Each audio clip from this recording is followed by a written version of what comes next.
Ndiphinde ndibulise abantwana bakaThixo kwindawo ngendawo ngelihle igama likaJesu Kristu inkosi yethu. Saqhubeka ke bazalwana nokubana singqina sibabaza sifakaza ngamandla asegameni likaJesu Kristu oyinkosi ongumsindisi kunguye yedwa oyinkosi ke bazalwana osindisayo kunguye yedwa ithemba lamathemba lingekho linye ithemba elinguJesu Kristu. Lapha ke uthini uJesu Kristu basihamba ngokukholwa asihambi ngokubona. So sihamba ngokukholwa uJesu Kristu usebenza ngokubana umkholwe not ukuba ngaba ufune ukubana ubone. Amen bazalwana. So ndibuya nemessage bazalwana ezothetha ngezinto ezenzakalayo xa ngaba umuntu wathi usindisiwe. Uyayibona ne because xa ngaba usindisiwe uJesu Kristu njengoba uJesu Kristu kuJohn 3:16 ithi wenze uThixo ulithanda kwakhe ihlabathi wancama unyana wakhe ukuphela kwakhe. So xa ngaba ke njengoba uJesu Kristu weza njena simelwe xa ngaba siza kuJesu Kristu sikholwa kuJesu Kristu inkosi ongumsindisi. Xa umvuma umkholwa uJesu Kristu uphathwa ubuswa nguye yedwa. Uyaphuma kwezinye inkosi ebezokubusa. Amen. Kwezinye inkosi ebezokuphethe njena ebezingazizo uyaphuma nje kuzo inkosi zezwe ngoku. So uza ngokukholwa. Yayivana singaba sihamba ngokukholwa uza ungena ngokukholwa kwinkosi enguJesu Kristu yona yodwa kube yiyo ezokucontrola ezokulawula. Amen bazalwane. Uyabona lapha xa uzothi usindisiwe kodwa usahamba into ekuthiwa icawe usalinda wena nosuku okuthiwa icawe kubekho into oyigcinayo mhlawumbe into okuthiwa isabatha. Isabatha xa ungumuntu osagcina isabatha ungumuntu ohamba icawe uphinde ube ngumuntu othi phakathi nensuku mhlawumbe ngolwezibini mhlawumbe nangolwezine uthi une prayer ethile. Zazi into yokubana awehlukanga kahle kubantu abakhonza izithixo abasahlabela amadlozi. Xa ngabe usenzo zonto njena usahamba icawe wena ngoba icawe nje ivela kuhle igama lithi Sunday isonto.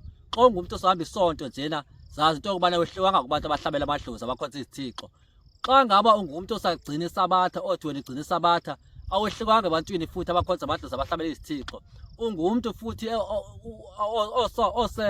osabamba mhlawumbe phakathi ensukwini une prayer mhlawumbe ngolesibini mhlawumbe ngolezine awehlukanga ebantwini abakhonza izithixo bazalwane. So xa ngabe usindisiwe ngumntwana kaThixo uJesu Kristu simkhonza nsuku zonke usuku nosuku.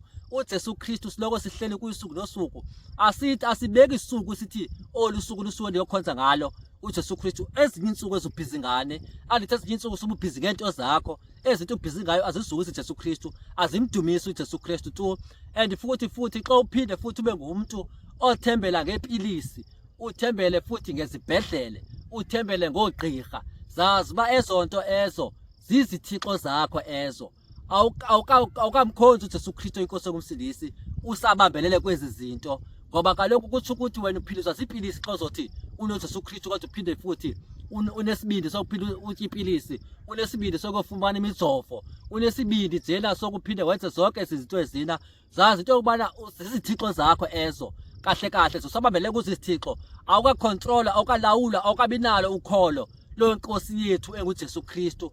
Uphinde futhi okay masicela sifunde elilizwi futhi apha kuJeremiah 17 uJeremiah 17 bazalwane sizofunda nje uverse Jeremiah 17 uJeremiah uverse 17 sizofunda lapha uverse 5 to 6 uthi lapha Jeremiah 17 verse 7 Jeremiah chapter 17 verse 5 utsho undikhoyo ukuthi hayi ilithwa lomuntu obeke ithemba emntwini akholose ngamandla ento eyinyama negazi abe enhliziyweni enxaxhile kundikhoyo. Uyayivane hayi uyolo lo abeke ithemba lakhe emntwini. So inhliziyo yakho wena inxaxhile kuYehova. So andikhathali noba ngabe ungathi usindisiwe kodwa xa ngabe usabeka ithemba lakho kodokotela onesi izibhedlela zelilizwe ezipilisini inhliziyo yakho ixhaxhile kundikhoyo wena ukhonza izithixo zizithixo zakho ezo. Verse 6 lo muntu lowo unje ngecholo lasentlango akanakuze abe nempumelelo uyakuma eziqantosini kumhlaba ongumqwebedu, umhlaba onetyuwa apho kungahlali muntu. Zizo zithi uYehova ashoyo bazalwane kubantu abasathembele ngezi zinto. Xa ngaba usahamba ngezi zinto wena, zazi into yokubana wena zizithixo zakho ezo.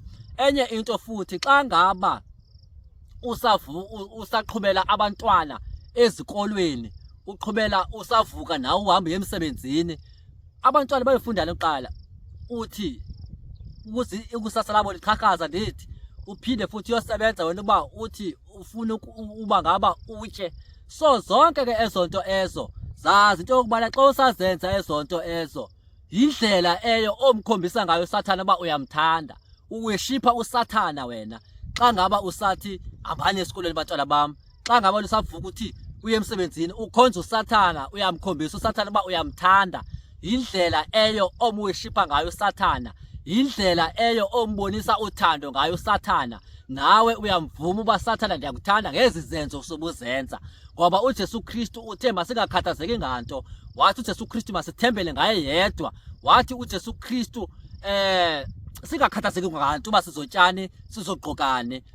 Ndiyangqina ke nam bazalwana ndithetha njengoku into yokubana uJesu Kristu eneneni, noba inyanga yesihlanu inyanga yesine ndidele konke, kodwa ndiyagqoka, ndiyatya, akho nto ndishota ngayo, akho nto ndizisola ngayo. Eneneni uYesu Kristu ilizwi lakhe uyalifezekisa bazalwane, ungumlomo ongathethi imanga. So wena uzaqhubela abantwana ezikolweni, and nabantwana obaqhubela ezikolweni usazophendula ngemini yokugqibela, ngoba uyabalahlekisa abantwana. Abantwana balahlekisayo akubo bakho, abantwana bakaThixo aba. Even nawe ngumntwana kaThixo qha uphumile endleleni wena, walandela izinto, wafuna impumelelo zeli lizwe. Into zomhlaba bazalwane kuthiwe masekuzithanda. Utshilo kuJohn wokuqala wathi masingalithandi ihlabathi kunye nento zalo, nonto zonke ezihlabathini, kuphela masifune izinto zaphezulu emazulwini. KwabaseKolose bazalwana sifunde nje kwabaseKolose chapter 3, kwabaseKolose chapter 3.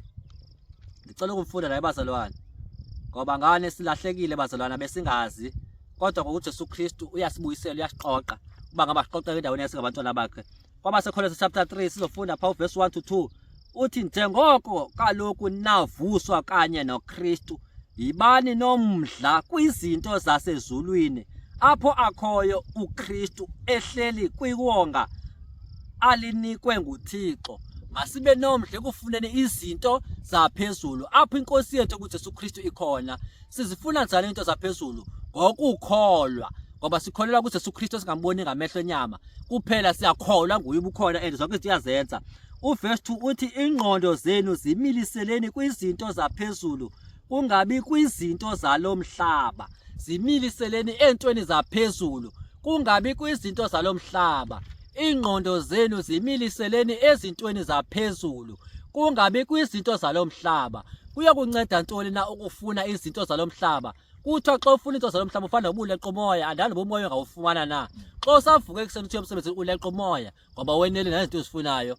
How many years usebenza ngoku na? So uyifumene into uyifunayo, even usaphila ngamatyala nangoku na, usaphila ngezikweleti, usene-stress, uyahlukumezeka. Kudala wasebenza intoni, ukukhulelini ke ngolento uyileqayo. Kanti namhlanje khawuthathe isigqibo ukuze nje kuJesu Kristu inkosi yobumsindisi.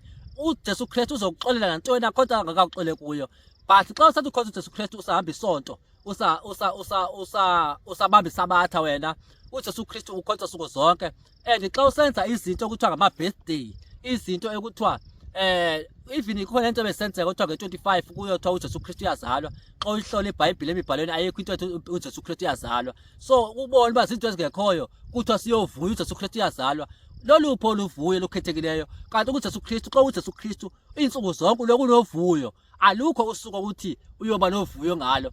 uJesu Kristu akazalwa ngolaa ntsuku. Sisithixo nje sesithile abazalwane. Xa ngabe ufuna ukubona uba uSibiya wasicacisa izinto zeSunday uba zithini, uzusetha apha ku-Theocracy. Zikhona ndiyakhumbula kuhle ezibeka uba iSunday xa uthi uyakhonza iSunday isonto isisithixo sinjani, wangena deep wena wayicacisa kakuhle, uzocacelwa phaya, uzuphinde uvakatshele phaya ii-onto zikababa uSibiya. Even naseSinosipho nangona angaqiniseki noba kulapha na kwi-Theocracy, noma uqotha to midday kodwa ndiyakhumbula nayo sesinosipho eyicacisa indaba yesonto into yokubana into etheni kona isonto iSunday uyayiva nawe sisithixo eso akuyonto kaThixo uJesu Kristu akekho lapho uJesu Kristu bazalana simkhonza unsuku zonke uJesu Kristu sihlala njena sibe sisithi siya celebrate ibirthday sibe si celebrate zonke izinto ezizasezweni ezingaso senze lanto asiqhubele abantwana esikoleni uJesu Kristu ayifunayo masifundise abantwana ngantoni ngombuso waphezulu emazulwini nothi ngombuso kaSathana oyele ezikolweni ufuna uJesu Kristu baba sithini masifunde ngaye uJesu Kristu nothi basihamba siye emisebenzini sifana nabantu benhlanga njena abantu abakhoza uJesu Kristu siyofunani lapho sifunani bazalwana masiye kwenza izithixo zisu zethu uJesu Kristu uyasondla bazalwana senza zonke izinto so xa ngabe saqhubela abantwana baye ezikolweni xa ngabe satyipilisi xa ngabe senza zonke izonto eso zanto ukubana usaworship uSathana wena ngoba zonke izinto lapha emhlabeni izinto zikaSathana masibuyeni abantwana bakaThixo siyabona ke phayana kuMatthew 6 kuMatthew 23 Matthew 23 u37 lapho uJesu Kristu uthi uyasiqoqa uzoyifunda mzalwane naba sayifundanga uyasiqoqa njengesikhukazi ubona isikhukazi xa sithi abantshontsho aso so uyasibuthela endaweni enye uJesu Kristu banathi masithini masibe endaweni inye khona ukuze sizofunda kuhle ngobuso waphezulu emazulwini bazalwana yeyo ke into ebelidlulisa namhlanje ibibekekile ibile kwihleli xa ngabe usathembele emntwini zazi into yokubana wena isiphelo sakho soba sibi kakhulu buyela kuJesu Kristu ngoku usaphefumulayo buyela kuJesu Kristu ngoku sine chance yonke usevayo egameni kaJesu kuyathiwa kuba ungcono ngevanga unovileyo because ongevanga ungcono na wena uvileyo kodwa uzoba nenkani yokubana ungenzi and inkani uyinikiwe yokubana yenza okulungileyo not okubi but uSathana uyitwistile lenkani yakho uba makube inkani ezohamba nemimoya wayitwist uba mangabe inkani yokwenza okulungileyo bazalwana uJesu Kristu uyasithanda kakhulu edlulisa izimessage njengenxa uJesu Kristu enithanda ngegama laJesu Kristu Nkosi yethu amen siyabulela bazalwana.